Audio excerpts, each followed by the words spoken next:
İslam həmrəylik oyunları əməlli başlı anekdota çevrilir.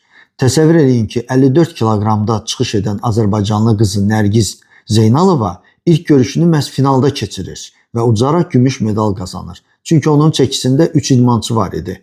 Ona görə milli komandanın 6 medalını qoyuram qırağa. Həm də ki, qızıl medalı Özbəkistandan gələn milliləşdirilmiş legioner Səid Cəmşid Cəfərov əldə edib. Təsəvvür edin ki, sentyabrda boks üzrə dünya çempionatında birinci yeri tutan Qazaxıstan bu yarışa gəlməyib. Çünki yarış çox zəifdir. Boksdan danışmıram, danışıram güləşdən. Güləş turniri çox maraqlı keçəcək, çünki güclü komandalar gəlir. Və ən favoritlərdən də biri Olimpiya dünya çempionu Əhməd Tacüddinovdur.